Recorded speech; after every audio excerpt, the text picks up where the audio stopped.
Thanks for making some time in the diary to come along this morning.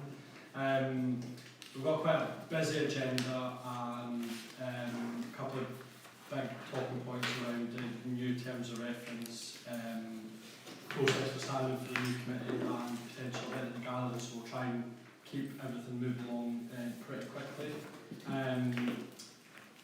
I don't have minutes from the last meeting, I'm afraid, and I wasn't at the last meeting, so apologies to everyone. There we go, superb. Just like that.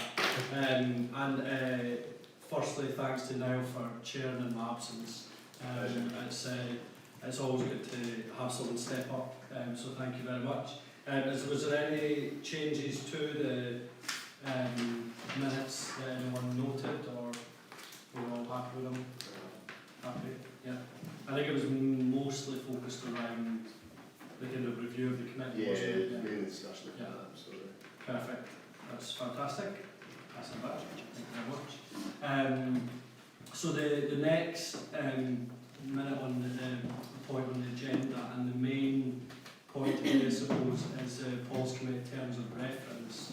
I think Shelley updated at the last meeting on some of the thoughts that had come out of the review that conducted by speaking with all the members of the committee, and from that there was a paper produced, collaboration between ourselves and SCBO, and then that's now come back for us to review. So I have some points on it, but I'm happy to kind of open the floor to any comments that anybody may have at this point in time. Happy to hear your voice on it, and obviously we've got the feedback from Emma as well. Yeah, I suppose, firstly, I think it was really good that Emma took the opportunity to write our points in, and it's a shame to see that she's having to leave the committee, but I think it sounds like an exciting opportunity to go volunteer in Europe, so I'll be interested to see what she does over the next little while. But I think her points are quite valid, and I think it would be interesting to have a conversation around them. I think the main point that Emma had was around I'll just read your thing here. So this was around the role of the policy committee compared to the policy and public affairs team at SCBO, and how much of it is crossover. I think Shelley responded a little bit to that on Basecamp. Yep. And then there was a few other things. I might just pick up on one of the points that I brought up. So I think in the discussions that I had with members of the committee, and what I brought to SCBO was a group that was a little bit less tied to SCBO but more facilitated by SCBO. And the new terms of references got a lot of reference to the views of the SCBO board being final. And I think that a number of people have spoke to me about that as a concern. I have a slight concern in that if the forum is to do quite a large piece of work and produce a report, and then it states that once it's approved by the board it will be published, then theoretically there's a point in time where we do a big piece of work and nothing ever actually comes out of it. And that has been a major concern of members of the current committee, that it's been a fairly stagnant group that's not really produced anything, and I would be worried about chairing a group into a kind of new into the forum, if you would, that then gets stuck into the same rut of doing a lot of work but never actually see the back of it. I'm not sure what other people's... Yeah, I'd agree, and I think that was, at the last meeting, that was what a lot of discussion focused around, was the need to kind of clarify that a wee bit about what actually happens with whatever report is published. Because as you say, if that's going to be a year's work going into that, it's potentially a significant piece of work for the people that are on the forum. The members of the forum are elected by the SCBO membership, membership, so it should have some sort of legitimacy through that. So I think that if they're getting that legitimacy from the membership, then that needs to be reflected a bit more in terms of reference in the way in which the work is taken forward afterwards. Can I maybe say where I'm coming from on that, which is this, and it was interesting, David, you started off by saying the terms of reference were a collaboration between and and ACBO, because the policy committee isn't a separate thing, it is part of ACBO, and all the people here from other organisations, I could imagine if you had some similar sort of forum or some other committee, it's not good. Your organisations aren't going to allow them to be doing stuff that are contrary to or counter to the work of your own organisations. So it's unrealistic, I think, to think that it's going to be an independent. If it's an independent thing, that's fine, but go off and be an independent thing. If it's something that's facilitated by and has that mandate through SCBO, then it cannot be part of SCBO, so it's part of us. But what I would really like it to be is something that really informs the direction that we take, because one of the things that we've had in the past has been that we just kind of talk to our pals and just make things up, and we don't want that. We want it to be informed by the sector, and the people who would be on this committee, as you say, elected with a legitimacy from the sector, who would be the people to inform that view. If we were getting to a point where you've done a whole year's bit of work and it was going to get away, there would be something really wrong with the process, and I know that has happened in the past, but it would have to have a system that doesn't allow that to happen. That would just be madness. It wouldn't help. So I suppose it's not a bit of controlling thing, it's about an ownership thing. I agree. I think there is just that, as you kind of mentioned at the start, it's a bit of that balance of where the independence and where part of SCBO comes. I suppose, where SCBO does differ from our organisations is that it is an infrastructure body, it's a membership body. So, their policy positions should be coming from the membership, as it does, a lot of the time. So I think that does allow a certain amount of freedom, but as you say, it needs to be. Yeah, and I can't see the board disagreeing with that. Yeah, exactly. And I think you've got to remember as well, the policy committee is kind of one of a network that are influence on our policy thinking. As we're doing a lot of work with the Trees Network at the moment, a lot of that's talking about practical stuff from them in terms of the impact that actually policy comes into it, because they're reflecting their views to us. We've got third sector forum, anything we do with that. We're talking to other groups. I don't know if you know the one with us, Shear's head of policy groups. So we've got other policy networks. We've got the feedback through Base Camp and other groups there as well. So all of this was I thinking, I suppose, when I was rereading it again this morning, David, that I kind of thought maybe, and it's probably partly our fault, we're not seeing the wood for the trees here, because there's a lot of detail by joining the forum and eligibility and all that, which is all great, but actually the biggest thing what's missing for me is, right, what's the purpose of this, what's it going to do, how are we going to sell it to the sector to get engaged so it actually means something. So actually saying to people, this is going to influence SCBO's thinking, we'll take official policy positions on some stuff and we go with that, but actually, as you say, this is a developed sector manifesto, we get the buy-in from it, that's where it should come from, and it's a discussion stuff, and some people in the sector at the end of that will like some of it and disagree with some of it. It's not going to, so for us, what I think we need more is a bit on selling this in terms of being very clear on what the purpose of it is, to develop policy papers, position papers that influence SCBO's thinking and create debate in the sector. We know all the stuff there, and then actually saying to people, why should people get engaged with it? Why should they come and give evidence? What is it going to mean? I think that's so I think if you want that wider engagement. And there was more of that in your original paper, which is interesting. Yeah, I suppose some of my concern is that, and it's not inconceivable that, as John said, some people will like what's written, some people won't. But what happens when there's some people on the board at SCBO?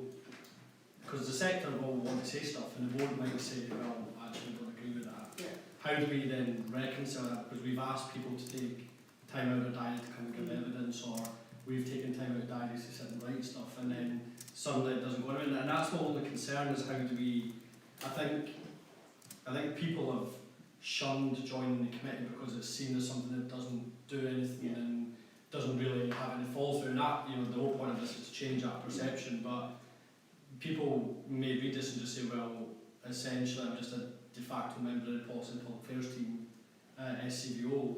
And that's what Emma's interpretation is in terms of, you know, shouldn't the Policy and Public Affairs team and SCVO be doing some of this? And I totally take Shelley's point around this is supposed to take a longer term, more strategic view of things rather than just a bill's come out, we need to do whatever, and that's, you know, that's the day job. But I think it's littered all the way through it around, you know, the other bit that I picked up when I was reading it was that, you know, it's published as an SCVO report, which I'm not really precious about, but again, people might be thinking, is that not SCVO's job to write their own reports rather than us to write them? It would be part of SCVO, that's why it's quite interesting, that's like, this whole thing that it's a separate thing. I do think that point is crucial actually. I think that, you know, this is about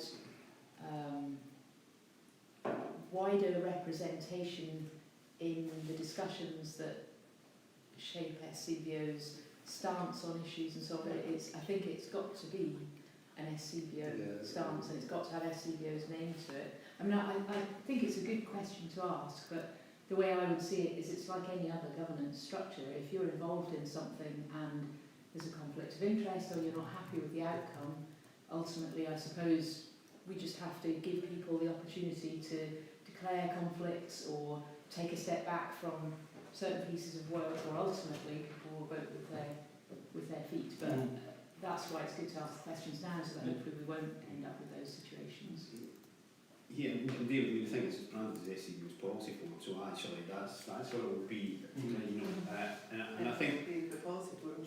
and I think if we do the engagement right, you know, whether it's through, I mean, I don't know if you were still working, but the last time we did the manifesto, we actually engaged the sector quite heavily. There was 4 or 5 key themes, if I remember rightly, that come out, and that was a kind of sector manifesto, and we got maybe 100 organisations engaged there through the, you know, it was a really good piece of work. But actually, you know, there'd be some other people in the sector that thought, well, I didn't cover my area as well as it should, and that's absolutely. But actually, that is, because there'll be, you know, you need to prioritise at some point what the asks are and stuff like that. But I think if you look at the moment, in the last couple of weeks, I know Rashid put something like the other day about the Shared Prosperity Fund. They had something last week out on, you know, with the employability roundtable with Jamie Hepburn and stuff around that. We're developing a briefing paper. So all that stuff now for us is going out there anyway, so people can come to meetings and give evidence, or they can actually contribute through different stuff, and actually it's how we like that. You're thinking, you're right, David, that's the bigger picture stuff rather than, you know, it's not about the date, because those things aren't necessarily day to day. Yeah, that's what's really exciting about it. I think that the bigger strategic. I think if it's done well and in the way that we're discussing, then the reputation of the policy committee will be distinct anyway. People will know that a piece of work was germinated and then followed through by the policy committee and the sector, and to the people that matter. It will be known, it will have its own sort of identity, but under that SCVO banner, and I think that would be perfect for everyone. So I suppose that I think, so the message is that we're fairly comfortable with that link and we understand the link, but I wonder then if we need to, the bottom paragraph on the front page needs to be changed, because the SCVO policy forum is to create a more resilient third sector by support centre to that. I mean, that's not necessarily the remit of the forum. The remit of the forum is to inform SCVO's thinking, policy, create debate about key issues. And I think that's a real substantive change from that, what currently says, because the forum's not going to create resilient third sector. The forum's going to inform SCVO to then to help them do it. And I think that a change around what that says then marries a lot bit closer with some other stuff that's through there. Would that Yeah, I'd agree with that, and I'd agree with the point that it absolutely needs to be branded SCVO. That's again where a lot of legitimacy Yeah. comes for it, having it under that banner. It shows that SCVO as an organisation has confidence in this part of the organisation. Yeah. And I think from again taking a reputational side of things from SCVO's point of view, as an organisation that it can demonstrate, where it's listening to the wider sector, because the idea is hopefully we could engage people and regularly engage with yourselves.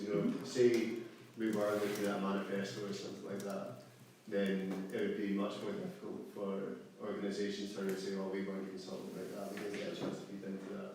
If it's a slightly more independent group of people who are gathering all of those views, so I think reputationally that could be quite good for us. Can I ask a question? Yep. And I suppose it's just a question for all of us. The people that engage in this, all the people that are here tend to be from organisations who are big enough to have policy people. How are we going to get the kind of vast majority of the sector represented? Because it's a collective effort. So, Living people. I mean, I'll give you my view, and then we can argue against it for it. So my take on it is that I don't think we should be precious about who's on the forum. I think the forum should be populated from a skills base rather than from where your organisation. I think that's been a big downfall that's happened in the past. Although it's always predominantly been the skills, but perception-wise has been organisation. And actually where you get the representation from the sector is being very aware and selective in who you invite to come to the committee. Because I think one of the problems that I've seen being on the committee for 3 years now is that I think most committee sessions we've had one external person come and speak to us, whereas what I would like to have is 4 or 5 external people come in, and we need to make a real effort to make sure that we've got rural-urban split, we've got charities that turn over £5,000 beside charities that turn over 5 million, and that may require us to look at video conferencing, and we may need to be a bit more inventive about how we do that. But the way that I saw the policy forum operating was that as a group of people that have got the skills and abilities to interrogate and analyse evidence, but the real value comes from the people who come to the group rather than the people who are on it. So I know when we were doing the going around speaking to everyone, someone made a point that there's too many health charities on the forum. Now that's interesting, because when I joined I was the only, I think me and Nick were the only health charities at the time. But I don't see myself here as on behalf of BHF, I see myself here as someone who's got an interest in the committee, and I think that's where we need to flip it to, is about getting the right skill set on the committee, but then making sure we get the right people to come and speak to us. And that's why I'm keen to take a topic over a long period of time, so we can get 25, 30 people to come and give evidence rather than one meeting, 4 people, because you'll never be able to cover the breadth in that sense. I still think there is going to be that issue in terms of who actually sits on the committee and forum, because as you say, like, you obviously are a very big charity, I come from a medium-sized charity, we've got the capacity whereby our organisation can let us go out half a day every quarter or whatever to take part in this and do the PEP and all that sort of thing. And I think that is a good approach in terms of making sure that we have that widespread of people coming in and giving evidence. But I don't think that totally answers the question or squares that circle or whatever. In terms of the makeup of the committee, and should some of those smaller organisations. And to be honest, I really don't know what the answer No, I don't is think to we'll get that. people on the committee. I think that I'm happy with what you said, David, because I think it's about the reach, especially if people are elected, then presumably there's some sort of duty to electorate. I don't know how that works, but that satisfies me. I mean, I think there's a real challenge in, we can't go out and strong arm people into coming on the committee. I mean, the co-option is a way that we could try and fill some of that gap in terms of bringing someone in who's from a smaller organisation. But again, the resource is a big issue. It's fine for me, my line manager said it's fine for me to spend some time on this.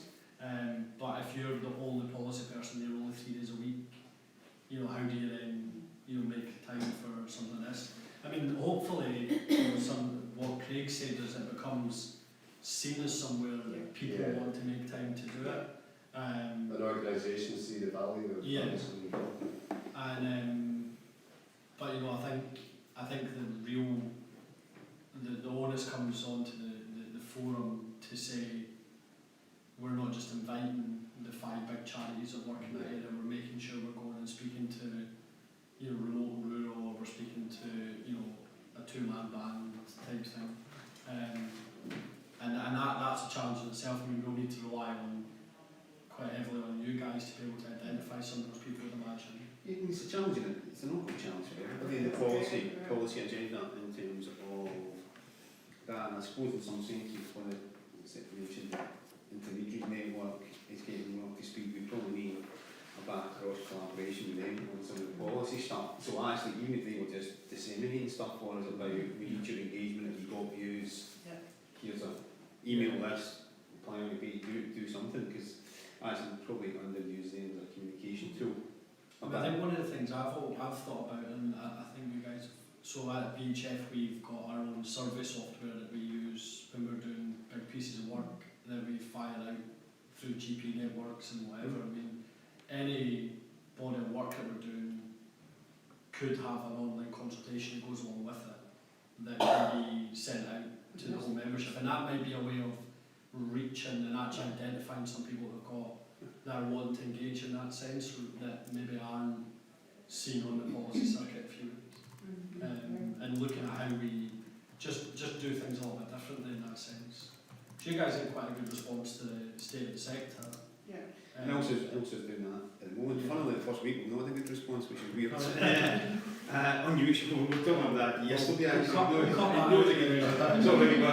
It's not in that good time. But it was funny because we were thinking about, and that's a way of engaging and reaching people on it. So I think there's more to do on that as well. But yeah, I think that's a way of doing it. Particularly for only asking people. Come on, half a dozen questions as well, particularly for smaller organisations to get the feedback in our. Yeah, I mean, the way we do it at BHF is like 6 questions. Really, it's not even, we're not looking for paragraphs, just boom, boom. Then at the end we say, would you be willing to engage in a round table further down the line? And we might actually start identifying organisations that are out there that are willing to do that never knew the opportunity existed. There's an argument to say we might have a committee meeting in Inverness. I was just going to say that. We might need to go on the road and meet some people through that. And I think that's something that we need to keep in the back of our minds if we're doing pieces of work. I mean, I think. sorry. Go. Well, I was going to say, Anna's going to be more at TSI's. The area is part of the strategic consultation, and I think you're in a fair position, in a sense, to be working with maybe more of a group of TSIs as we go forward, because actually we've been thinking about that and a whole range of things, from the practical stuff that we do, as well as the policy stuff that we're getting engaged in more. So But what's that's really another clear from agenda. that, it was very clear from that, and as we know from all of us from other roles, that people really appreciate it if you go to them. Yeah. And I do think there's something, I don't mean all the time, but there is seems to affect me under the table, so can't keep track of it. But actually there is something about that, just the message that it sends. And if we were looking at something that was particularly rural, for example, there's nothing like actually being there and going to visit something while you're there to see what it's like. True. I think one of the other things that occurs to me, just because smaller organisations might struggle making an ongoing commitment, is there could be some kind of annual forum workshop, or I don't know whether it could be a spin-off of the gathering or a completely different setting, but if there is this high-level topic each year that we're focusing on, that could be an opportunity to bring much smaller organisations together for a focused discussion. So a little bit more than just providing evidence, actually being part of shaping what some of the solutions might be without any of the ongoing commitments. I think when we come on to the gathering, that's that'll be a good thing to keep in mind, because my thinking with the gathering was it's a good time of year for us to kick off a our new work programme. So each year the gathering might be, this year the forum is working on X, get 100 people in a room, and that then can, we can take that away and distill that to help us understand where we're going essentially. And we know the forum and the gathering is a really good footfall right across the sector, so it could be a really good point of year to do that. I suppose there's no shortage of sort of targets for the forum to look at. Would the forum make the ultimate decision on what the piece of work would be, or would that be opened up to the sector to say, actually, this is what we think? I think the forum, Greg, I think it's Sort of elected legitimately. good elected. But yeah, everybody's bringing their knowledge and experience and conversation with the sector about what the key issues are. That's what we expect of people. And I think there'll naturally be points through the year where either through evidence sessions or through other events where we pick up, this is something that needs to happen. But I do think there some form of testing needs to be happening. That the gathering is we take a direction. This is where we're thinking. Is this along the right lines? Do we need to shift it to the right, to the left a little bit to get it right? And take it that way. And then obviously it comes into a collaboration between policy from the SEO and the board in terms of the final direction. And it's where the added value is, because so let's say next year, procurement commission will be a big issue, as always. Employability is going to be critical as well. So because 2 years ago the employability landscape is going to change. So there'll be a big piece of work that we'll be doing. So actually there's no point in policy committee then, we want to do something like that. You can engage in that. Happy. We want you to engage in that and feed into it, but actually there's no point in you guys thinking about doing something on that when we're already driving that agenda and we're consulting the sector quite widely and doing it. So you know our policy agenda, the big bits, so you'll say, well, who can we add value, but actually what's the bigger piece of it that needs to be done?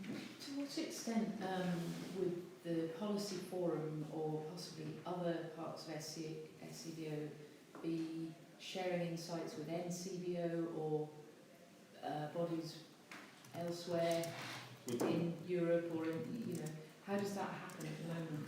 There's a number of there's regular meetings with we're going to Belfast in October with solicitors. Myself and Anna represent NCVO, Stuart Carroll was Deputy Chief Executive of NCVO, so all the organisations.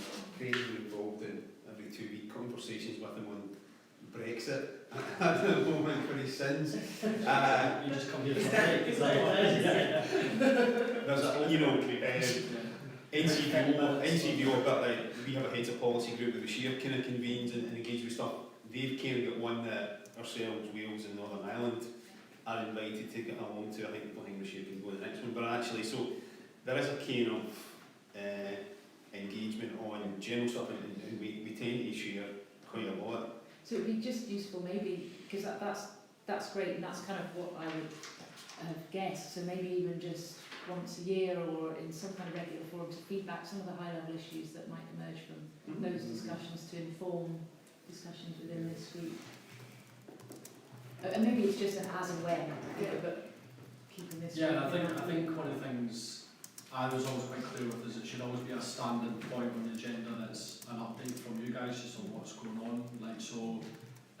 It shouldn't just be you coming to observe and see what's happening, but there'll be a lot to feed in for us to, if only, keep in mind about what's happening. So, any future meetings might almost run like half an hour private, where there's an update from you guys to the forum, and then the invited guests would then join type thing to help us. Because I think that as much as it's about us helping inform you, when we go way back to our day job, I'm thinking about hearts and I was thinking about brains and things like that. We've got to, bring it back, always thinking about brains, got to bring all that insight back into us, so I think it's important that that's there. I think probably just historically it crept the other way, that it was more you guys than us, but that, I think there's a good balance to be had there. Does anyone else have any other thoughts on the terms of reference? So for me, it's just not necessarily clear at the moment how we decide what the issue is, Yeah. or how we gather any kind of evidence or anything like that in terms of how we decide what the topic is we're going to look at over the course of the year. I mean, I genuinely overall have any issue with any of this, and I agree pretty much with what we've discussed so far. But it is more about how we decide, because John's right, don't want to duplicate anything that the guys at SV are doing. Essentially a bit of a waste of time. So is that something, do you think, is there a process that can be written to us about, or is that something that's going to be a bit more fluid? I don't know, like, did you have ideas about that? I didn't, to be honest. It's dead obvious. Is it? I mean, it might just be that it's essentially for the members that you Yeah. know, to bring ideas forward, and then you decide amongst us what one wants to go with. But I think that's it. I think it's people bring ideas. What the big strategic issues? Now, obviously, talking next year about a manifesto, I think is obviously 2021's on the horizon. I'm sure there's plenty of stuff. Hey, I'm sure there'll be a referendum after that as well. So hey, that's wrong. But so I think bringing big strategic issues to the committee and has a discussion, and then you guys say, well, this is what we think. You know, your part. So I think that. So You could write something like that in, but you get tied up in knots, I think. so the question I have on that is that we've talked about 5 formal meetings, 4 evidence, 1 to present kind of findings. Does there almost need to be like a half morning away day where I don't want to create more time out of the office for everyone, but there almost needs to be a space where that thinking can happen. There needs to be a less formal, like, Yeah, I think you're because right. I don't think we want to do. I think the risk is that we do it and say these are the 5 big things, and for the next 5 years we'll cover them, because in year 3 they'll all be out of date. There'll be bigger things down the line. So I don't know if there's maybe something in December to prepare us for the gathering in February, which fits in that. I mean, David, you remember when you used to have kind of policy committee for a daytime thing. It was a 12 to 12, and I always remember one, because we had the committee was, you know, when it was at the ferry. Yeah, it was a big committee. And then you used to have a speaker in the evening, and I remember John Swinney one evening, because it was about a policy debate on it, and we invited other people from our board, third sector forum and stuff. So there was we had an audience of about 40 to 50 people, 5 people. It was quite informal, and actually it was quite a good way of getting to the bigger picture stuff. Obviously, there's a cost of it. Yeah, but it might engage people as well, it might attract them And to that actually- engage that one. Because you remember we had, I remember we used to bring in facilitators talking, because I remember Ross Martin did some facilitation, Wally Sullivan and stuff. We had different people about different debates, and people kind of spoke and stuff like that. And actually it was quite well defined, and it was really good. And it helped set a kind of policy agenda and what people thinking. And we could kind of the habit of doing it for one reason or another. And we get rehearsed here. But so I think there's definitely a case for something like that if it engages more people. Because then we, if we see there's, for small and medium-sized organisations who can't always get to stuff, that's where you invite other people. Yeah. So I would certainly, when Bashir's doing the budget, Shelley, they should include something like that. Because actually, if you get a speaker, Did you get that on camera? I could see actually, I was somebody, because I'm just doing that thing that I do, apologies when I go straight to trying to find the thing, but like somebody at the moment, somebody who's really good at developing manifestos would be a bad thing to have involved. But and I think that space. So if we're going to have 4 meetings where we're going to be focused on that topic and presenting, and then to turn round a thought through idea in time for the gathering would then require a lot of meetings in coffee shops. Whereas actually, if we bring a bunch of people together, a few external agitators, if you would, that could get us thinking, that then allows us to say, here is our idea, take it to the gathering, and then start that process again. And again, let's say it might be a way of engaging some people that might not come along. I mean, you did it slightly earlier, David, in your time till 30th September, so you got to thinking, you guys can then discuss it, thinking and decide. But actually, I think, I know it says, you know, have 4 meetings a year. I think formal meetings, I think part of the way you should work, I mean, I think have a number of meetings and have your sessions, but actually, there's a bit of flexibility stuff here, when we get too caught into having Yeah, and stuff like that. So I think there's, because actually, you say to yourself, well, you want to have a meeting early evening, to go into the evening and do something, because actually that's the best time you can get some people there, because you want to give yourself flexibility to be able to respond and do stuff. As long as people know what they're signing up Yes. for, that's the only thing, people need to know what they're signing up for. I know what you're saying. But yeah, so I wonder if that's a way of, because that way we could have SCB board members in the room, we could have the policy team there, we could have the forum there, we could then thrash out ideas and pick the one that we think is the one to take forward, and then test it at the gathering, and then start the process. Is the event and the gathering kind of really as much about starting that consultation, because you start getting the smaller charities and some people in that room? I mean, that's my thinking about it. I think we can bounce that around when we get into it, but I do think it has to be as little of us talking and as much as everyone else in the room talking with each other, and because at the end of the day it's a way for us to get people talking about a topic that we're going to be coming to them throughout the year about, and also gives us loads of information to walk away and digest. Is it also Sorry, no, just a really quick one. Just thinking about alignment, coming back to the point that you were saying at the beginning about this being an SEO piece of work. Is there, I don't know whether there's an annual strategy day of any description that brings together the board with senior staff, or it's just so that we link in somehow with that cycle? So our next one's in January. Yeah. So whatever comes out of that, or the two hopefully would time something. Yeah, absolutely. Yeah. What I was thinking there was that gathering event, I'm assuming, and Cheryl will allow to kick my thumb on this, but it might also be a bit of an opportunity to attract people to stand for election. So it's about listening, but it's also about saying this is why this is a really good thing. Yeah. And I think I mean, this year's one will be very much about highlighting the new forum, the committee, committee's dead long with the forum type thing, and then move into that bit. But next year will be 100% a place for us for the first 10 minutes to present what we've done the year before, and then move into, and hopefully that way it starts to get visibility and acknowledgement that it's actually doing something. And then,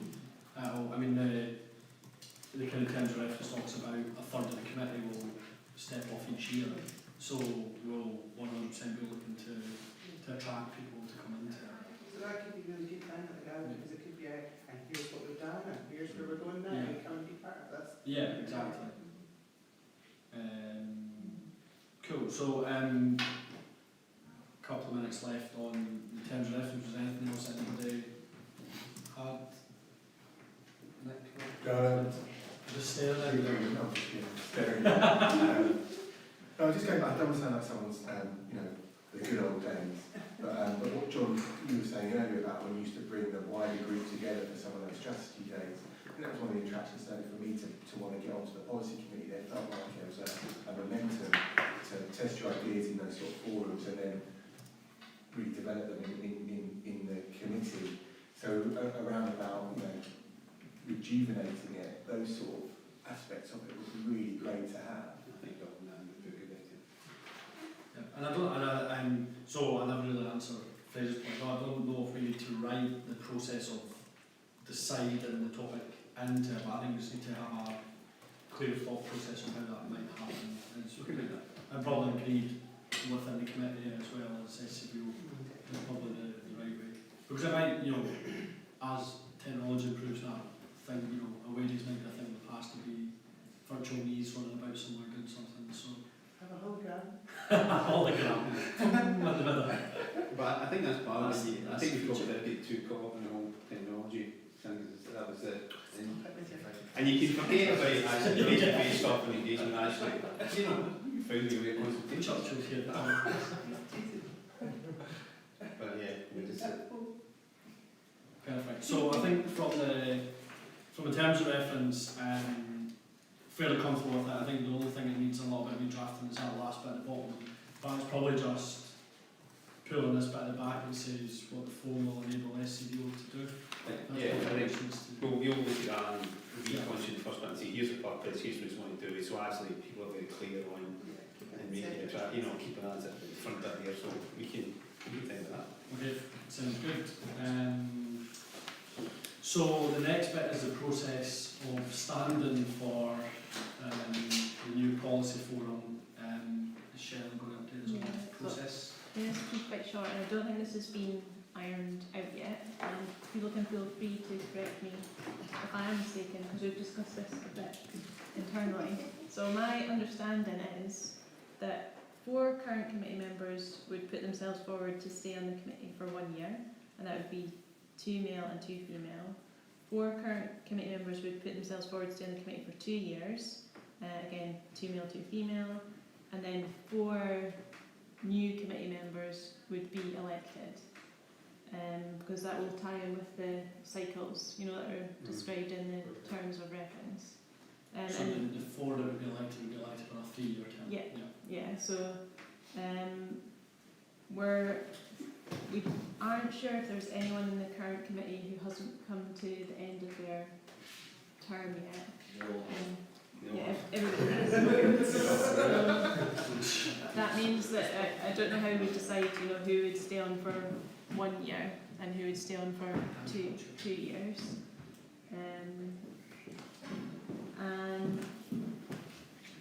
And the next meeting of the board is on the 13th of February. So my understanding is they need to sign off the terms of reference. So I think things are a bit unclear just now, because usually when we have the election process, the notes of interest start significantly before the election. So I guess the question is, as Anna's just said there, we could use the gathering, to attract people to stand for election. So I guess really it's when do we want these 4 people to be in post by? I feel like that's a bit of a challenge, because if you're looking at the purely practical and given examples you were talking about, using gathering as the launch for the concept, but you're also looking at something, say, in September as the round table thing about a new piece of work. If you launch and call for nominations at gathering, you've got an extended period, you do the elections over the summer period, and then your August, September informal round table is when all the new people will come into place. And that might be, I know it sounds like a long time, but there's no point in bringing new people along halfway through So a essentially, work process. yeah, so You need to essentially, bring them into post at the start. at the point at which they decide what the next workshop is going to be. So if you're going to be deciding that by September, your elections have to fit in to that. Wherever you decide to start them, it's so many weeks back from when do you want them to post. So theoretically we could, so I think what we may be saying is that we need 4 people for a year and a half because a year would take you February, but you would then step off for February and you'd be like a gap. So you would leave the committee in September rather than in February. I think, given the fact that you're in flux, so you're not meeting any of the rules and correct that actually matter. If you decide when it is you want the new committee to be in place, we calculate everything back from that. I mean, I think around the principles that, as Shelley said, we take a third. But once we know what date you want the 12 people to be in the room, we can then calculate back how those terms are. And we could, the first year of the work programme, which looks like it will be focused on the manifesto, we could run with 8 committee members and 4 co-op teams to give us a 12. And then the co-op teams would step off. And then the whole new committee would start in September essentially. And the other piece of work still going to be going on Yeah, that's the in September. But that means that 4 people will be stepping So 4 people won't see that project to the end then, because if they step off in September, then 4 new people will But come. that's why I was saying a year and a half. Yeah, so people would be leaving in the middle. Yeah, we couldn't do that. Yeah. I think, can't we start the cycle completely from September, so it is, What I'm saying is you could find an ad hoc solution to get you from here to wherever your start date is. Yeah, completely. And that may then, and that may also have to include, for want of a better word, a transition period, whilst you carry people over from, and they can become the co-options. Yeah. But I suppose the worry is that if someone joins in September, and if we're talking about launching, if the gathering was always going to be the point where we launch the new project, you have to complete it by September before a third-year committee drops off. Yeah. Couldn't you then at the gathering, instead of launching a new project, you're refreshing the policy committee and you start the first piece of work from September onwards? So you have everyone on board then? Because what are you going to complete? I mean, I know it's a kind of feels like a deadline months, but Or you there's could lots needs to be put in place. You couldn't launch a new project in September, give you time to do some thinking and then test it at the garden, so it's not necessarily the very first start point. It's just because people would be coming, if September was a join and leave day and February was the start and say January was the end of the project, people would be leaving in the middle of a project. Yeah, so why don't... Well, then your start date for the new committee is February. Yeah, I think That's what's it. But Once that you puts us define, under pressure in once terms you of, find you can't do it this year. Yeah. that's fine. yeah. But once you know what the start date is, you can calculate for it. Yeah, I think there's maybe an argument to be made that those 8 people who are going to remain on, they're going to transition across between 2 different years, set what the agenda is for the launch in February, and that would then appear in who wants to come on to the committee for that particular.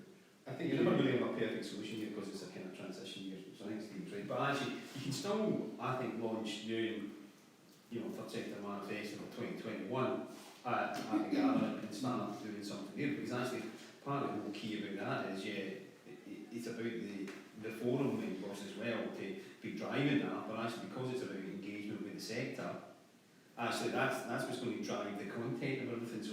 So whether some people are then stepping down as it seems in the middle or something, it's a minority, but actually the most important element of that is the evidence you're taking, the engagement with the sector, getting the content and stuff like that. So in some senses, the committee's important, but actually in a project, maybe not in another project, but in something like that where you actually want to do a lot of engagement with the sector, then the most important thing of that is, I think, is kicking it off quickly. A solution may be 8 move over to the forum, we co-opt 4, and we don't elect anyone until February 2020. Yeah. Would be the first election, the first new elected people would join in February 2020. Which also would give you the benefit of being able to bed this new structure down, test it out, and actually sell exactly what it is you want, Yeah. as opposed to rushing through an election, getting a bunch of people on, and then deciding actually that isn't quite what they signed up for, or I think you need to test this out. Yeah, I think that's a good idea. Does that sound Yeah. So we would, and we could work out when the election starts. And that gives us some time in terms of people seeing it at the gathering, people engaging with us through evidence, some blogs, stuff like that, so people actually start to see things happen. And also they'll know what it is they're Yeah. joining. Yeah. Does that sound like a reasonable solution? So how long would co-optees join for? So I think we would co-opt people to start in February and Until run next February to year? February. Okay, so the only difference would be just be co-opting people rather than having an election. Yeah. So we would, and rather than having a committee of potential committee of 16, we'd only have a potential committee of 12 because we're only co-opting 4 rather than electing 4 and co-opting 4.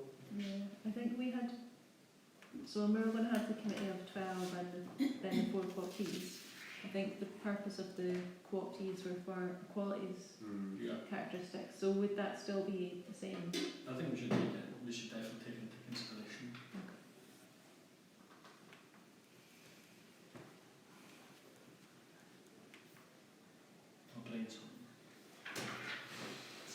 that sound like a reasonable Yeah. solution? Yeah. But then how long will, Still got the issue of times, don't we? because if the committee members who stay on, Yeah. they'll stay on for how long then?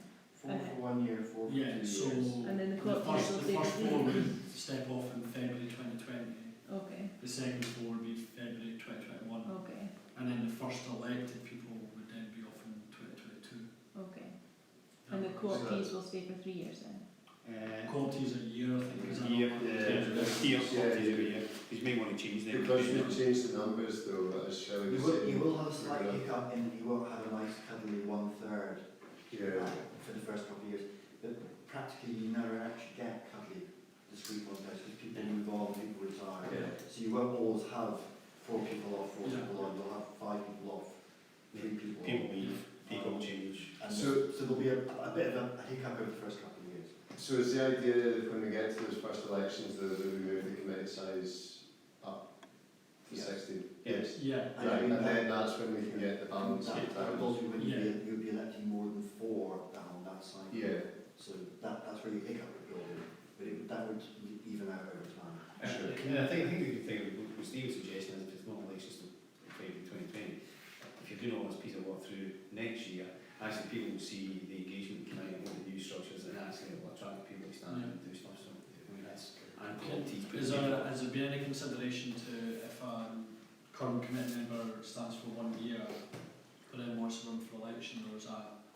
No, I think they can. I think you just need to accept that what you're putting in place is interim, Right. and actually the rules start in February 2020. Right.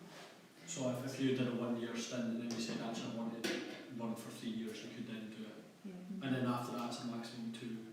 2 times. 2 Yeah, times. yeah, Yeah. 2 terms with the usual, you have to That's- step down for at least 1 year before you stand. Not hanging around till 2027, but I'm just asking the question. Yeah. So, apologies for a very basic question, but how many people do we have at the moment? Because I'm a co-optee and I've never really, I mean, it's probably like the 4th meeting I've attended, but I don't really fully understand even how many people we've got on at the moment, just in So it's a bit of a moving number because we've had quite a few resignations because people are moving on, like Emma, and I think Nick, you're a co-optee as well, aren't you? And so is Derek Young. So there's quite a few. I mean, I don't know what the actual I numbers is. think it's around 21. So. Round about 21, but it hasn't been in flux, and people have been moved on. Yeah. And we haven't decided to place anybody because of the Yeah. fight to the whole situation. So we came about, I think, by what we were seeing about what the committee is for this interim period. Stephen would say, well, we've got 21 people there, some co-opted, some elected. Let's say we consider that. I mean, there's a core group attend anyway, so I think. Yeah, I mean, I think if you look at the numbers of who regularly attends, we're probably around about 8 or 9 people. Yeah. So, I mean, I think that the process. I would suggest from pure practicality, Yeah. you start by David/us asking who would like to stay on. Yeah, And if we're lucky enough to get more than 8, Yeah. let's do that. Because I do know that there's some then people. start doing some juggling about. There are some people who are members of the committee who have said that they understand the shift and they like it, but it's not for them. Yeah. Yeah. So the main naturally of that 21 be 5, 6 people would say it's not for me to stay on. If we're going to go down a skills base and we're looking for certain skills and abilities, then some people might say that's not my bag, I'll leave that to someone else. We might find ourselves down at 8, hopefully not less, but And if you find yourself down at 9, an extra one person in this period isn't the end of the world. it's not. Because you're working on 12, and Yeah. actually you've got a buffer of 4 because you're making 16. I think Steve said, you straight out to everybody saying, do you want to stay on? And everybody who says yes, we go, right, well, you're part of it for the next year until we get to this, through this transition. You're not co-opted, you're not like, it's just basically going to be on it, and Yeah. let's go from there. Very easy to get 21 people saying yes. Yeah. Well, actually, 21, if people are turning up and actually want to engage, that's good, but actually, and then we'll see, but, let's just go away. That's fine. Is that? No, that's very helpful, David. I mean, I think in terms of the skills, are we going to articulate the skills mix that we're looking for, or do we have? So I think we had a go at kind of Yeah. trying to draft a job description or skills and abilities profile type thing. And I think Didn't really work. that yeah, it was a bit of a challenge to do, but I think it's something we would definitely need to have in place for February for the Yeah. election. Yeah. And we can maybe, I can have a go at putting some, up on, I mean, I think like John said about the terms of reference, this is as much about communicating it properly rather than having a descriptor, because I think if we, we clearly state what the forum's role is going to be, what it's going to do, interrogating evidence, asking questions, analysing the landscape, I think people will naturally start to self-select from that. I suppose one of the questions in my mind is if we were to do a skills audit and then look at the co-optees, if the co-optees could be used to fill skills gaps as well as equality gaps and representation Policy gaps gaps, and so on. Whatever those skills are, so it's not necessarily about asking every individual to come with a full package of skills, but it's just understanding what that collective skills mix We is. do it at Board of Trustees and we use a standard format, Yeah. which lists what we see as the key skills and people just tick them off. Yeah. And we make sure we've got somebody's ticked at least once each year. And we just need to make sure we've skills, not knowledge, focus, and that's I think that was the old chapter we found. But maybe we can steal that. Change that. That's the reason we can rework. Yeah. Sounds good. That may be an actual better way of doing it. And actually maybe a good way of doing using applications for jointly for going up for elections to get people to go through that checklist and make sure they feel themselves are suitable to join rather than just putting a name forward. Sounds good. I think as well, just in the terms of reference, we talk quite a bit about gender balance, and when we're thinking of like the year ahead, I don't know what to do, but a lot of the people who've resigned this year have been female, so we might not get very many females coming forward to stay on the committee for the next year, so we should be aware. Yeah. So I think my take on what the committee might look like in the first year is we should get as much of a balance on the current committee as possible, and we may want to consider co-opting more than 4. I think we should co-opt till we get ourselves to 12, and we can use those co-options to balance off gender and equality as well, and that might allow us to reach out to people who we think might be interested in joining the forum in the future, but almost get a 1 year stint to see if it's what they want. Much like if we end up with 9, we shouldn't be too fussed. I think if we can get to February and have 12 people around the table, then that's a good place. And if that's 5 people co-opted rather than 4, that doesn't really. As I say, if you're aiming to work 12 and know that actually you've got 16, Yeah. you can fiddle it around. Yeah.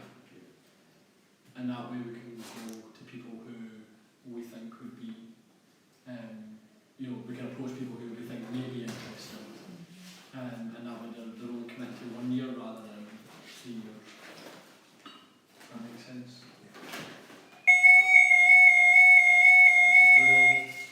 It's a drill, people. Is there anything else? The only thing is, so Shabine couldn't come today, she's got a meeting at St James's downstairs, and she did raise about this morning about if the chair and the vice chair should be gender balanced, which I know we kind of had touched upon before, but I said I would mention it, so she raised it this morning, so whatever people's thoughts are. Christy said it wasn't mentioned in the document, and she wondered what the position or thoughts were on that. That makes sense. You elect your chair first, and then depending on who that is. Do we have a model? Sorry, this is probably on paper. Does the vice chair move on to become the chair, or are they just there's no succession? So there's flexibility. Yeah. Yeah, I mean, that was the only question I was going to ask, is the vice chair for succession planning, or just if the chair's not there? You've never had a vice chair. Yeah, and we discussed it about, it would be useful to have one. Yeah. I think if they want to put themselves forward the next year, then they They can do, but if they yeah. don't want to, maybe they want to stay by training or see what Yeah. happens. So, yeah. Sounds good. So, happy with that gender balance chair fixture? Sounds good. So, in terms of, we'll get an email out through Basecamp, etc., to the current committee. Pre-Christmas, Probably better. Yeah. Yeah. and ask people to kind of put themselves forward, and then we can take it from there. Any Brexit updates? Any government defeats or? No, just the ministers will do their hours, trying to keep the show on the roads. Keeping everyone in the building. Yeah. I think that'll be So the next point is the gathering, and I think we've had a couple of questions, a couple of discussions around this, so we might just round some of that off. So while I was doing the review and meeting with people, there was a clear ambition for the forum to have more of a presence in terms of within the sector, be that through blogs or events, and one of the events that obviously came up was the gathering. It's a clear place that the forum could be engaging. So we've been kindly given a slot on the Wednesday? Thursday. I knew I would get that wrong. It was 50-50 guess. So on the Thursday at the gathering, 100-person round table room. So we've got an opportunity to really engage with a wide group of people here, and really sell it as something that you want to come along to and want to engage in. I think the thought process was always around short showcase of this is a new forum years that was running, and then get into some of that discussion about what the project of that year was going to be, and what, whether that is facilitated tables by members of the forum, or whether it's a kind of facilitated led session that we then go away with loads of flip chart paper and gives us ideas. I think we can really work out what that is. I don't need to pin that down right now. But my kind of take on it was it needs to be as little of us talking and as much as everyone else in the room talking to each other and to us. So I think, it seems to me, and I might be jumping ahead here, that the manifesto idea seems to be the obvious first piece of work that the forum's going to tackle, and that then throws up what are the big questions in the room on that day. I don't think we need to, we can have a think about it just now, but I don't think we need to hammer them out, but essentially, we need to be able to pose 3 or 4 big questions that will then help shape what we do going off the back of that. Does that sound like a reasonable format for that? Because is that an hour and a half, an hour? I think it's only an hour. An hour. It's 1:30 till 2:30. So we've not got loads of time, people, but I think it's a good opportunity for us to do some quick and fast idea gathering that might then help us decide how we do the rest of the year. Is anyone? So this is a manifesto for the sector, for what we want the sector to look like in the coming. I'm just clarifying it. It's an interesting. The gathering's always an interesting thing. You look at the audience, a lot of the practical events are doing really well. And some of the big policy events, sometimes kind of less so. We're going to have. So the First Minister signed that. We've got a strand doing leadership stuff. So there's a whole we're doing funding stuff like that afternoon as well. So there's a whole lot of practical stuff. And I think when Shelley and I were talking about this, I think seeing people, the elections coming in 2021. You see, he was posting what we want to do is create a third sector manifesto. What are our key issues? What are the key themes? What should we be saying to political parties? And actually, that's the kind of thing that to get people engaged that will sell it. Right? you know, people are probably less interested in what the policy form is going to look like, you know, the rest of the stuff. To a certain extent, we're not saying don't, but I think actually it's kind of like we want your ideas, we want your thoughts on what should we be saying as a sector to It's influence directly the linked to the 21 election. Yeah, I think you So look it's at that. what we want to get into the party's Yeah, manifesto. what do we, that's a very good one. What do we want to get in as a sector for the party manifesto? And I think it's less about what each part of the sector is saying, but what is the overall, Collective. you know, we've got an opportunity to kind of, I suppose, set the landscape of the relationship between the sector and future government. What direction do we want to see it going in? And I wasn't here when we wrote the one in 2011. No, yeah, I joined after I left just before in 2013. But I was part of the writing team that SCBO put together. That's right. And it was quite interesting because there was people from all over the sector. That's right. Actually. Some of the conversations were quite different. Why are you saying that? And it would be quite a challenge for us to be able to hear from health and social care right through to environment up to employability and justice. But I think that frame of, you know, what will the sector look like and what does it need to thrive post. Yeah. What you need is about 4 paragraphs is a selling point, it's a pitch. And that's when Ali puts out the thing for the Garden programme to get people there. And obviously as well, what we can work with you with through base camp and other stuff and saying we're creating this manifesto through trying to get the intermediaries network and other people to put out is to actually get an audience here. You want to get people there in terms of that. And yeah, so I think there's, as you say David, there's a bit of an intro and there's talk about staff. We know the content is coming up, but actually I'm sure you get some blood from the last one and all that kind of stuff, but I think that would then, plus you get a lot more ideas than you would have. So actually then you guys can always say, like, what are the key themes out of this? How do we then structure our evidence sessions and actually engaging people?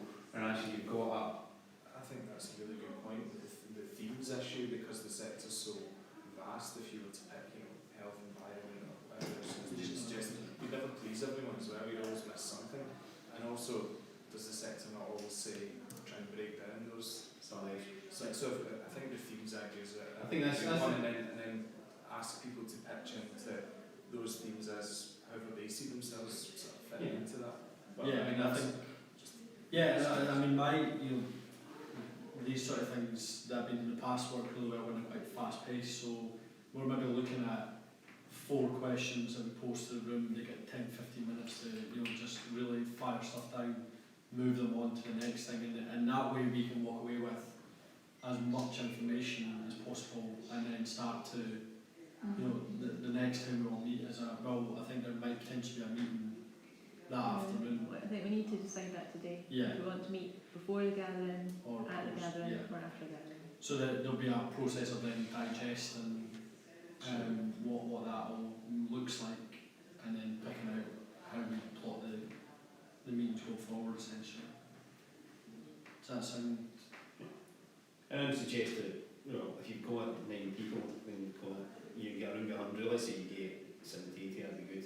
You've got each of you guys just being facilitator, conversation starters with the points at each table and all that, and just taking the notes and bringing it back and doing that. I mean, the big thing is getting the audience here to pitch and stuff like that, because we're writing up quite a lot of blog stuff at the moment for different events, so it's and the programme's going to be published in a couple of weeks, so Right, we just need to quickly. get it. And there's an opportunity for us to trail it through blogs and whatever. As well. You can. Yeah, plenty of stuff you can do there. That's fine. Do you have the dates of the, sorry, I probably should know. Yeah. It's Wednesday the 20th and Thursday the 21st is again on February. Yeah. The policy committee meetings Thursday the 21st, 1:30 to 2:30. So the usual thing is, and you can't put on the list, but first one is to do a business breakfast that morning. I was actually going to Andy Burnham there and we get an answer from his office this week, so I should say that, but it's just you read my mind. nightmare, so actually the programme will be out, so a few things there. And there'll be other things you guys will want to go to as well, because there's a number of kind of policy orientated events. So I guess we do need to think about like when around the gathering do people want to meet? Because obviously if we meet at the gathering, then there could be sessions that you would want to attend that you can't attend because we're meeting at the gathering. But then the plus side is everybody's there, so everyone's there to meet. But I think if you're going to gather thoughts and views on the manifesto, then that probably drives you to meet afterwards, so you can distill those and present them in the next policy committee. And I suppose how quickly we want to meet, because we could do like an afternoon meeting after 1:30 to 2:30, or if we want to. Well, if you're doing the other, that's Chelsea, there's other events, and obviously there's the drinks reception later on if you want to stay away, there's other stuff going on. So. We could do. I'd say it makes sense just to meet after the session. Yeah, do like 2:30, just 4:30. Yeah, just start pulling stuff together from that while it's still fresh. Yeah. does everyone feel like that? Yeah. And then the drinks reception follows. There's other Wednesday. It's Wednesday, it's about 5:30 or something like that, so if you have a meeting after that, you'll come out ready for a drink. I mean, I think tying it in after that allows the meeting's fresh in our head. Yeah. We're not going away and looking at a flip chart and what does that mean, and then also. I mean, we'll still do that. Obviously. Yeah, there's that. Yeah. What does that say? So yeah, I think that makes sense to try pencil in there.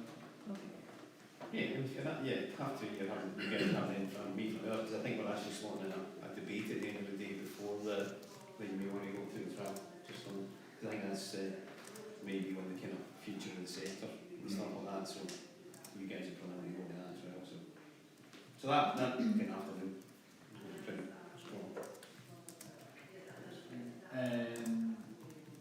So next steps, we need to get a blurb to you guys.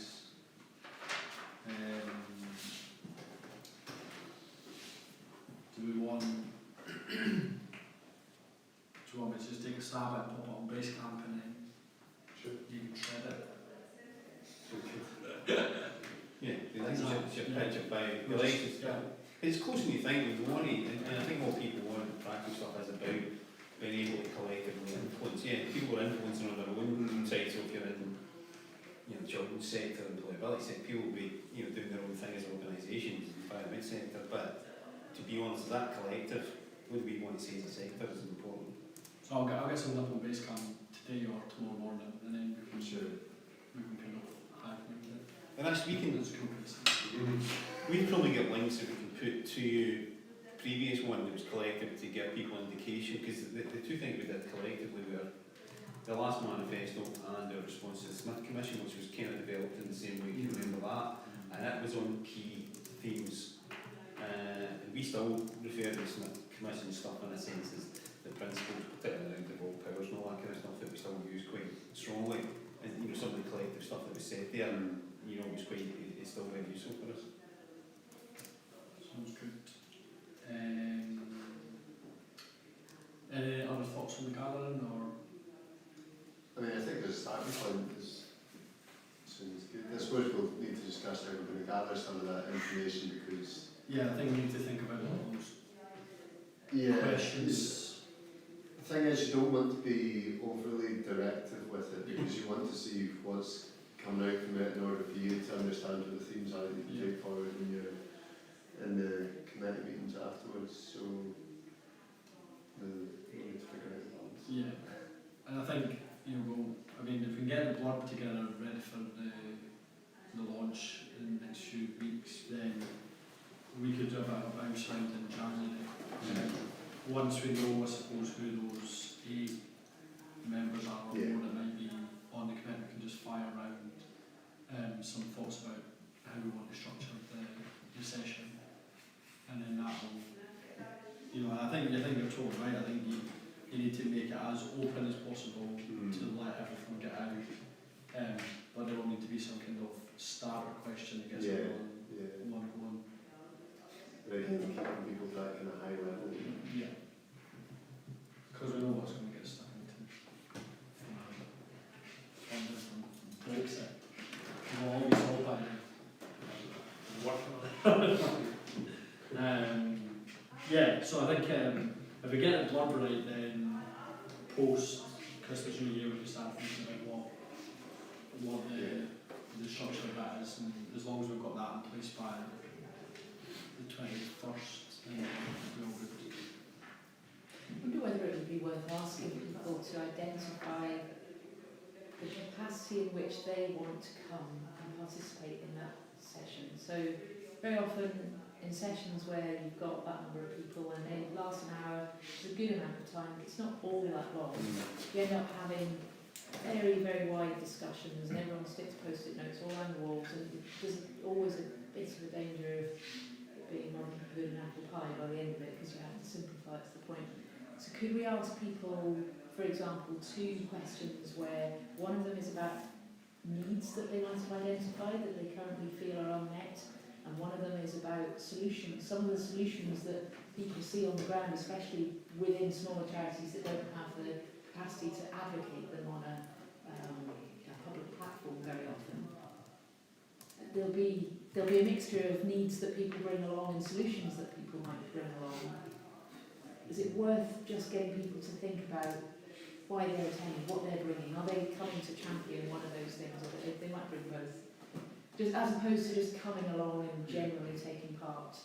And I mean, do you see that information being gathered on the day, or do you mean pre-attendance? I don't know really, it's just to give people an opportunity to focus their thoughts as much as possible in advance so that we make a little bit more progress in the session. I guess does the information even need to be gathered? It's more of a kind of prompt, isn't it, to make sure that people who are in the room actually get why they're in the room, and already have things in their head that they want to kind of bring to the table. I think you're absolutely right. If you have sessions where you spend 20 minutes discussing what you're going to be doing, and then 20 minutes people kind of getting to know each other, and then you've got 20 minutes left, it's it's good to actually kind of have a bit of pre-work go into it.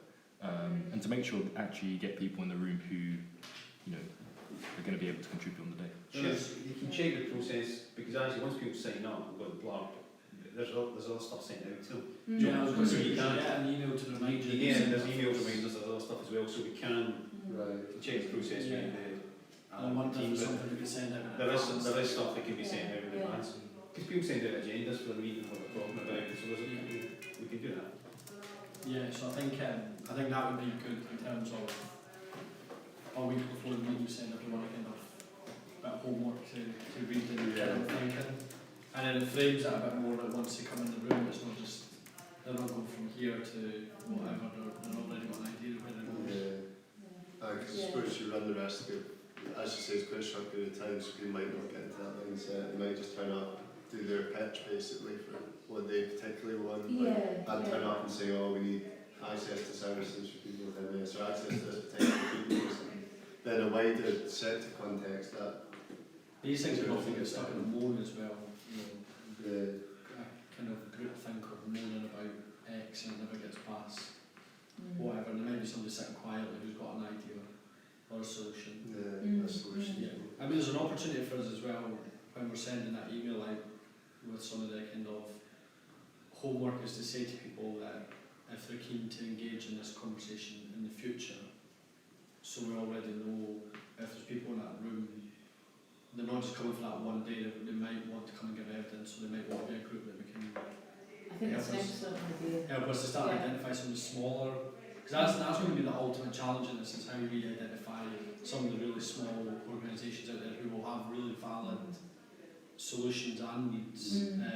But we could, from BCF perspective, we've done a lot of stuff with clinicians and patients where at the end of the survey is like, if you're willing to be contacted further to discuss this, we get about 85-90% of people will say, yeah, happy to do it. And I think if we did the same with a lot of the organisations that might be in the room, you find a lot of them would be keen, and we might just start to build up an idea of who's out there and who's on the ground doing stuff. Yeah, that's a great idea. Cool. So if we think about the blog, and then the blog will maybe help us guide what that one page is to send out in advance. We can, Shelley can keep us right in terms of when the gallery can send those sort of emails out. Yeah. Perfect. Any other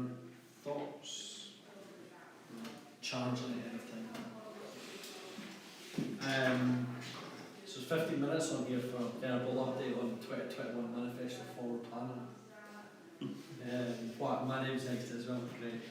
I don't know, I mean, I think John's right, it's a lot closer than we probably think, and for us to do something proper and substantial, I think the gathering's a good starting point.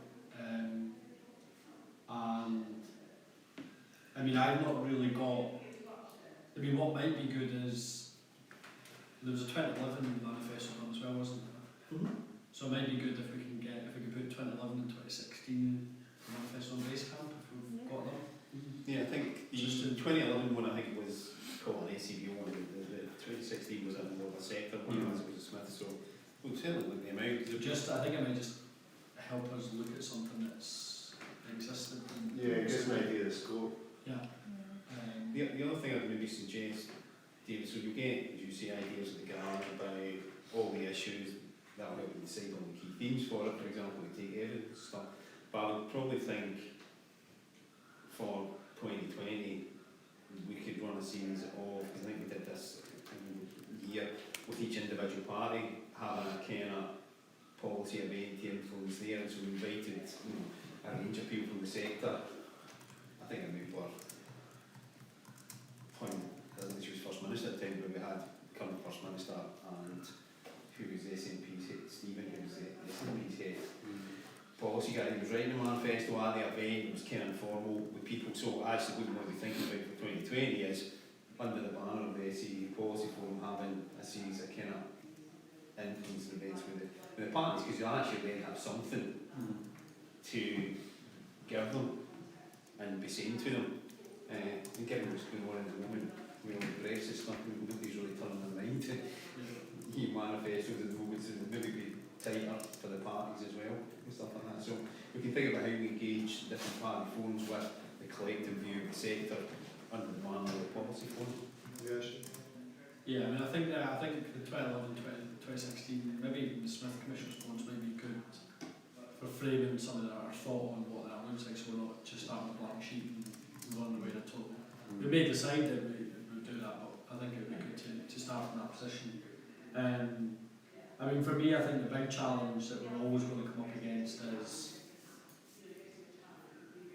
kind of massive charities versus small local, and how I think that's something that the forum will really need to try and wrestle with, and need to wrestle with successfully. So I'll be interested to, I think that's something we're doing to think about. We can maybe bounce a few things round on Basecamp and see who's out there. I think the intermediaries is a really interesting place, because a lot of intermediaries out there will help us reach organisations that we're not aware of or never engaged with before, so I think that would be good.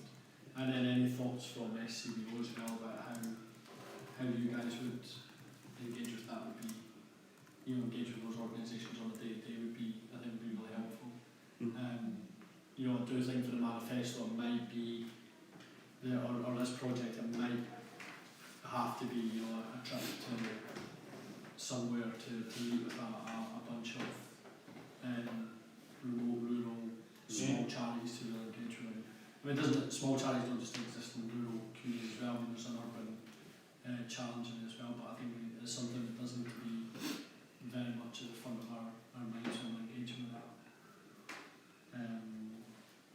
I mean, I've not really got much more. I'm not, I can't say I've spent a lot of time thinking about what a sector manifesto should look like, but then I do sit in a privileged position of a massive charity that doesn't require me to think about that too much. So I think the gathering's a really good opportunity for us to start that.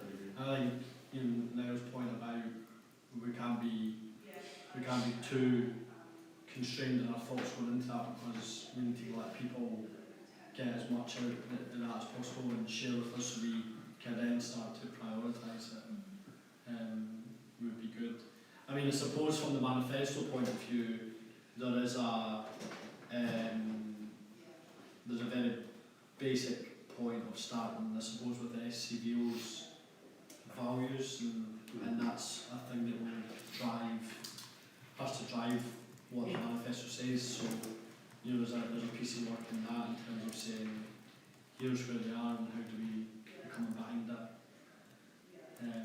As an absolute base of the document, and then after that it's about what we hear from everyone going forward. Sound alright? Yeah?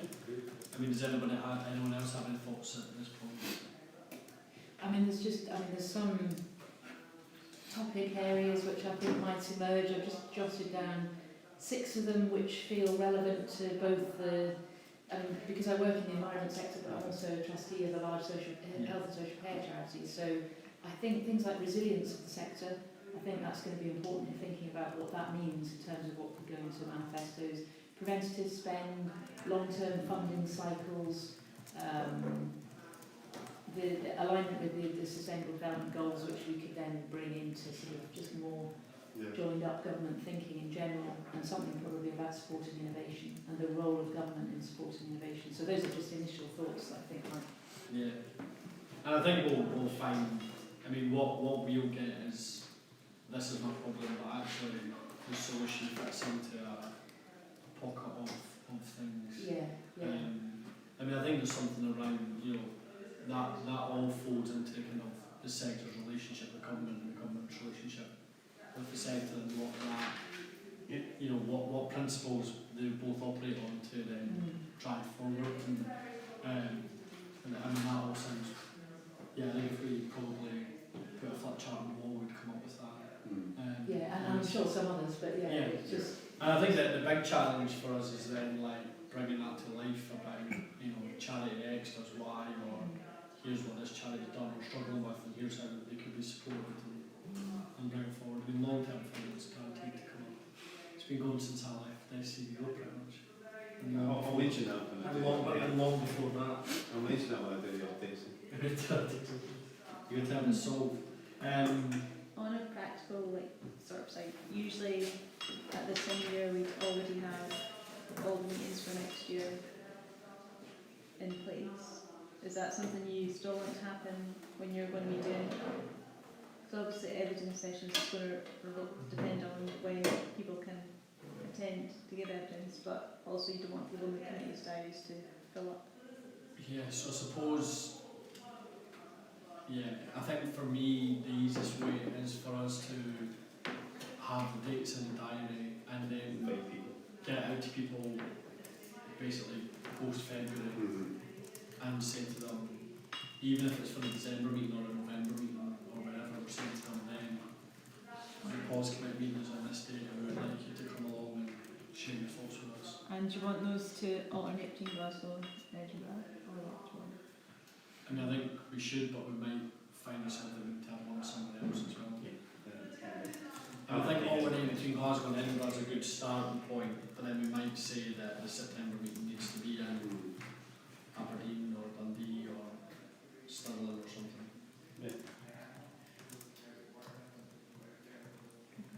I think if we just go with the kind of rough dates that we used this year, it's probably works. We avoid, there's no meetings in the school holidays, is there? We'll try and avoid them, avoid private conferences. Yeah, I think that makes sense, especially when we're going out to reach out to other organisations and try and keep it clear of those. So I think if we get the 2011-2016 Area Smith Commission shared around the committee, that'd be good. It might be good, Joe, if you can just fire those thoughts on the base camp as a kind of, just as during the meeting we were discussing, this is what came to mind, and then other people can start adding to it as well. And then I think the bit that will really kick off is the gala event, where we could then almost take those bullet points and everything else that comes in. We could then focus potentially a meeting on each theme, or we might want to just take a meeting across all 3 themes, and we can work out what that looks like as well, and better understand it. Does that sound good? Perfect. Well, I've left half an hour left for SCU updates. Is it going to take that long? No. Better run at lunch early. Yeah, sorry. so John and team. Yeah, I'm going to kick off just with some stuff. I mean, even with some internal stuff, you'll be aware that, you know, the other year we brought on 3 new board members, Sean Duffy, Chief Executive Wise Group, Fiona Zillins from Anson Strathairn, who runs the investment house, she's not a lawyer, and Ken Pinkerton from Fucking Cornwall, the charity lawyer. So we had a AGM the other week there, so Becky Duff was re-elected onto the board. Take over. And David Group? Group Marshall, so I don't think Group Marshall from a small charity from Dundee was elected on. I suppose we were very focused on trying to get a younger person on the board, so Brooke kind of falls into that category there. So that was good from us. Also Anna's been out kind of talking to people about a kind of strategic consultation. We've got kind of 4-page draft of just an approach, and she's been out particularly talking to the TSIs and other networks and stuff to get some initial feedback and having some individual meetings with people. So that's a kind of ongoing process at the moment. For us, it will be engaging other people on that as well. The other thing we announced last week, Rushir kind of put the details of our core contribution from Scottish Government onto base camp, because obviously from that point of view, I haven't actually read that yet, so what's the detail? well, basically the detail of that was what Scottish Government expected us to do for our core contribution, which runs from the 1st of October this year to 31st of March 2020. And one of it's very relevant. I'm going to wait till David comes back so he can hear it, because it will be there, but this is around funding, you know. So David, I was just saying that we should put requirements under the core contribution we get from Scottish Government on base camp. Yeah, so I saw the email, yeah. it's all there, Joe, you can have a look through and come back to this. But I think one of the key things that we've got to develop and come back to Scottish Government with longer term approaches for the sector on funding and different business funding models for the sector. So just on that, you know, what will come up in the manifesto, what we're going to do at the gathering is we're going to do an event on the principles of funding, how the sector see the principles behind the funding we get from the Scottish Government. We can't get named first, but the principles apply. We'll take the results of that. It'll be a 2-hour facilitated session. Invitation only for about 100 people. We'll take the results of that, kind of consult on it, then we'll do a second session in May around what are the funding models we'd like to see. Because obviously a smaller charity, it's different from the bigger charities. So you're in social care, or you're in doing stuff in justice, or you're doing stuff in employability, there's different areas of the sector. Yeah, we've obviously got a lot of research on funding because we've done it through the years ourselves. So the guys were sitting down yesterday just looking at all of that. So we've got quite a lot of material. But I think, and we had a discussion with you in September on the UK Shared Prosperity Fund, where people were talking about not just what they would like to see in it, but actually how they would want the relationship to work. Because a lot of funding relationships are very transactional.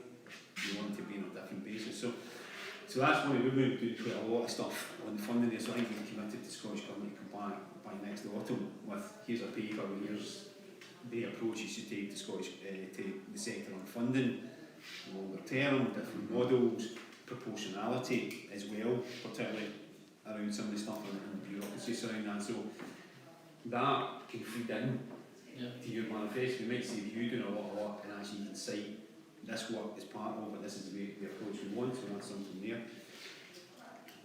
Using a few kind of the key policy issues that we'll be following up. We had a pre-budget meeting with Derek Mackay and Aileen Campbell a couple of weeks ago. Paul was there, our delegation was Paul, Anna, Teresa Shearer from Maple was on our board, and Sean Duffy. So the key issues were funding, procurement and commissioning, and the kind of inclusive economy. So that was big picture stuff. And all of these things, the inclusive economy takes in a whole range of things. It takes in employability, it takes in fair work, and there's, Scottish Government's no left behind strategy, and there's a new review of employability being published today at the Ministerial Summit. So those are kind of main areas is, as I say, procurement commissioning was a big part of the discussion, because we know it drives a whole range of things, at the moment, and you look at the discussions over the last few weeks in social care, as you were talking to Joe, so that'll be a critical policy issue for us next year, as will employability, because obviously the employability landscape is going to change significantly by the time we get to another 2 years. So I think for that, and actually in the last few weeks, when the government published the Fair Start Scotland stats, we had a round table with the Minister, Jimmy Hepburn, last week ourselves, for Self-Employability Forum and ERSA, just a kind of formal chat with them and things. So there's definitely a lot of stuff going on there. Also another big policy issue Craig's been mostly dealing with is Brexit, and Anna had an agenda piece in the Herald last Thursday, which basically, our position there was, and it's a bit of a movable feast on positions in Brexit, I think, and actually withdraw. Do we say withdraw, or do we say extend that? Withdraw it with the view that it can always be resubmitted, and it would be the safety valve to and given what's happened yesterday, our position's looking more sensible by the day. So there's, the whole Brexit thing, I think, even at the gathering we thought about, doing a strand of stuff on Brexit, but it's such a changeable feast that it's difficult. So that piece lays out our position. I think it was on base camp again. That's where we are at the moment. It's changed. As things change, things will evolve as well. So other policy issues that are there on the agenda. One of the big things that we're very conscious of, and it came up at the meeting with the Minister, was obviously, Joe, you mentioned the Sustainable Development Goals and obviously the National Performance Framework. So we framed our core contribution around the National Performance Framework. So actually, I suppose one of our tasks all of our tasks over the next few years is actually how do you take the National Performance Framework and get it embedded through Scottish Government and get it embedded and it links into the Sustainable Development Goals. Because I think one of our concerns is, and it's done by the sector, if you look at Scottish Government on the economy, so we've not embedded inclusive growth or inclusive economy, National Performance Framework, and yet we're moving on to the shiny new wellbeing economy. And frankly, let's embed the other stuff first and get that working. So I think that's how we are framing discussions there. I mean, Craig, I don't know if you want to add anything on Brexit. Very, very quickly, the positioning stuff was in the article, which was, the deal that's on offer isn't going to pass. By the looks of it, the only alternative being offered is the no deal scenario, and that shouldn't be an option, and it shouldn't happen by default.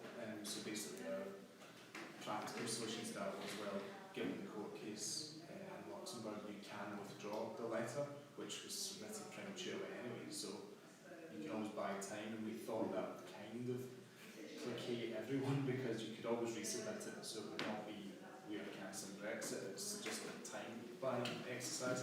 In reality, we'd obviously want to use that time to do something a bit more constructive. But underneath the positioning stuff, there's a few practical things that we're doing as well. ESF, European funding, is due to be replaced. It's going to be replaced by a UK shared prosperity fund, of which we know frighteningly little, other than that consultation is going to be opened at the end of this month. But with 4 months to go till Brexit, it's not exactly promising, considering how complex it will be. So that's an ongoing thing, and certainly as soon as that consultation is open, we'll be speaking to everyone and getting it out there. The settlement scheme for EU nationals is about to go live now, Shelley, is it March? I think it's already in like a trial phase, so I think it is live, but I think for specific vulnerable groups, and I think that they've released is it £9 million of funding, and they said that was going to go live at the end of November, but when I checked the web page at the start of this week, it said it would be like updates and Shelley had been at a meeting with them for the sort of latest updates, and all that went on Basecamp yesterday, I think, so check that out just for the issues surrounding it. But it fits in with our EU Valued campaign, which we're going to, I think, give another push to, given the stage we're at. Scotland Declaration on Human Rights ties into all the human rights concerns surrounding Brexit. That's still open if anyone hasn't signed it and wants to. You'll find it humanrightsdeclaration.scot. We've been working with Brendan O'Hara, who's an SNP MP, along with Campbell Communities and the Alliance, on a bill that would basically demand that the government do an impact assessment on Brexit and health and social care. Again, that's open to supporters if anyone wants to add their name to it. We've got a meeting with David Lindell on Friday. He's venturing into Glasgow, so we're going to go on to that. But You're going to go? I'll go to it, yeah. I'll be very polite to me, but I don't know what the conscious that will be. That's the sort of practical stuff we're doing around Brexit. A few other quick things.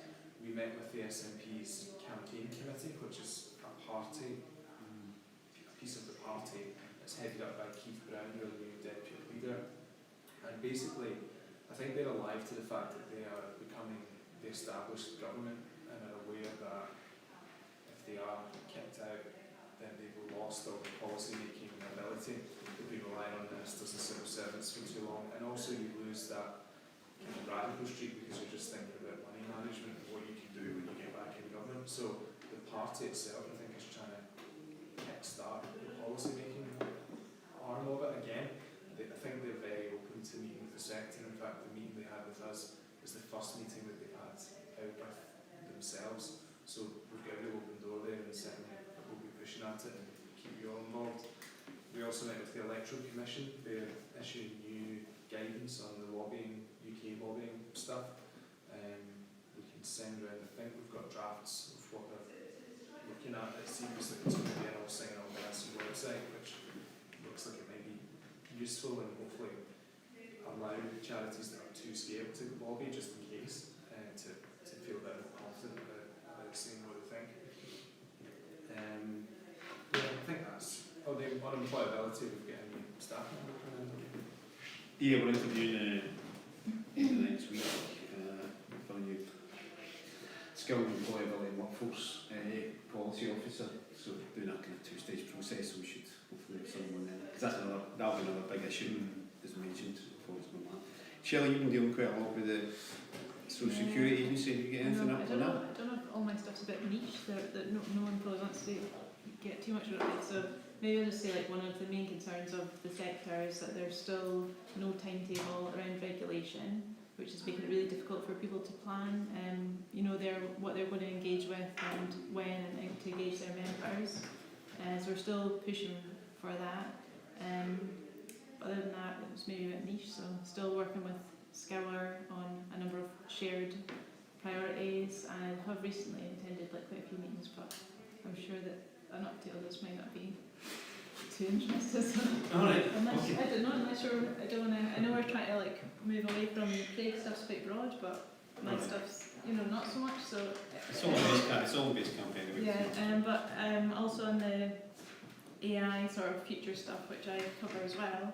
I'm sort of in a planning phase for that. I'm going to have a couple of workshop style meetings next year to try and find out what are some of the sector's concerns around sort of futures agendas, and following that I'm going to have more focused workshops on some of the themes that arise, and on the AI agenda I went to I guess it was a lecture last week with Jamie Suskind.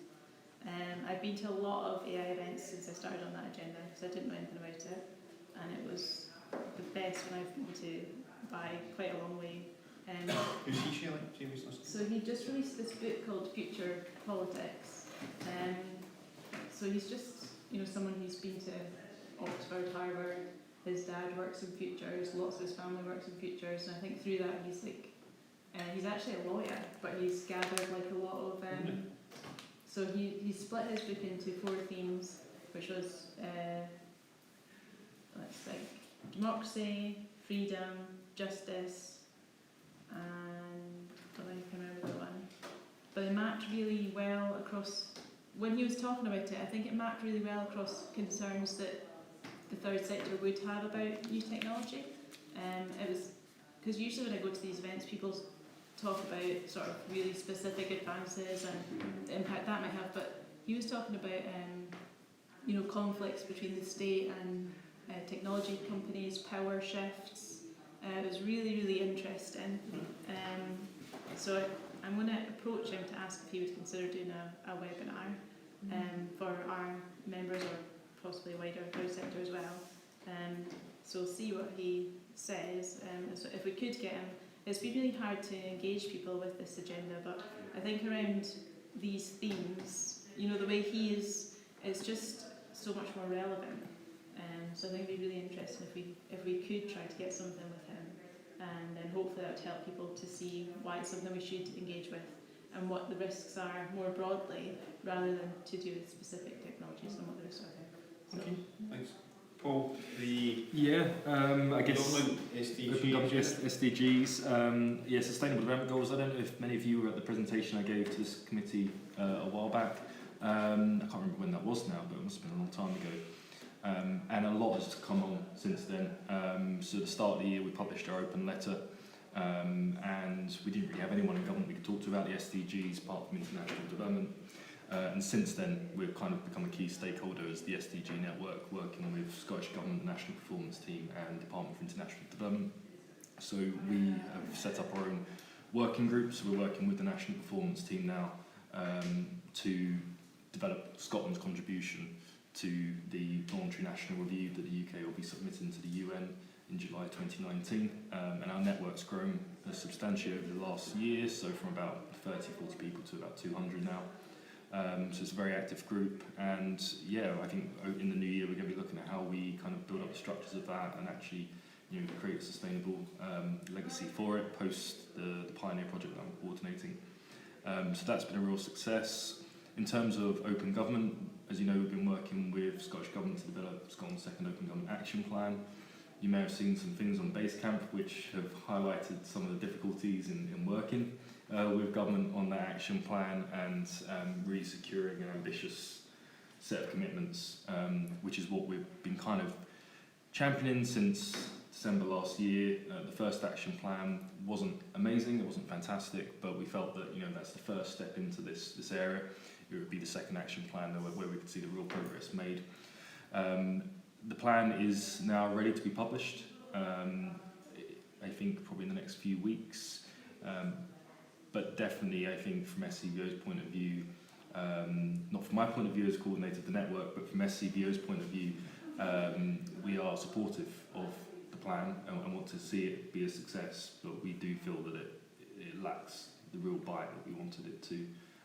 So you will see that come out in the next couple of weeks, and we'll share that.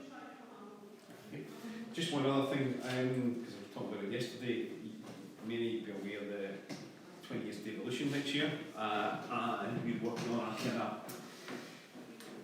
2020 document where what we got was 20 kind of case studies of successful third sector lobbying. Well, I'm not supposed to probably say lobbying, it's probably supposed to be say influencing. But actually, I think we should always be upfront about that, because, you know, third sector lobbying has changed society. We were intending to launch it at the gallery, but I think just with so much going on there, we're going to give ourselves a bit of time and do it probably beginning of May, certainly post-Easter. Anyway, we're nearly there on having the write-up of all the case studies, and that's all. We just need to talk about how we introduce it and all the rest of the stuff. So that'll be a kind of standalone. We'll talk about how we present it, how we do it as a different event, probably something in the Parliament in terms of that. So that's something that I think we really think about in 20 years of devolution as a sector, because actually the sector has been really successful in whether it's climate change, the smoking ban, you know, mental health strategies, you name it. The sector's been involved in, you know, changing Scotland for the better. And I don't think we should be blowing our own trumpet on that kind of stuff. So hopefully this will add a bit of focus to that. So we need to think what we'll be doing around there, because I think it's another highlights in terms of the manifesto, because there's stuff coming through that, and the success of the sector and policy manifestos and different things and different things. So I think that's probably enough there. Any other questions from us, just give us a shout. Yeah, and I was on the shortlist for the 2020, I think I had about 46 different things to put down, so it was interesting to see all the submissions and the range of stuff as well, so it was quite interesting. So all it leaves is AOCB. Has anyone got anything you want to raise? I was just wondering if any thoughts you have any more on the Scottish Parliament's lobbying requirement in terms of them carrying out a review of how that's working and It's Jenny who leads on that. We'll get Jamie to answer that through. It's fun to understand. I think it was a 2-year review, wasn't it? 2 years. We were on for 2 years and then we were going to review it. And obviously there's other people, wanting to strengthen that, and this document is in some senses a response to that, to show how successful good lobbying can actually be and how necessary. So hopefully that there, but we'll double check on that and see where it is. I mean, it will be interesting. The other day I was at one that was on it and I went through it and it's just doesn't tell you anything. I mean, Community Farms of Scotland had their exhibition the other Parliament and just had like 8 to 9 submissions. They all said the exact same thing, that it doesn't tell you anything more. So it'll be interesting to see what the review says.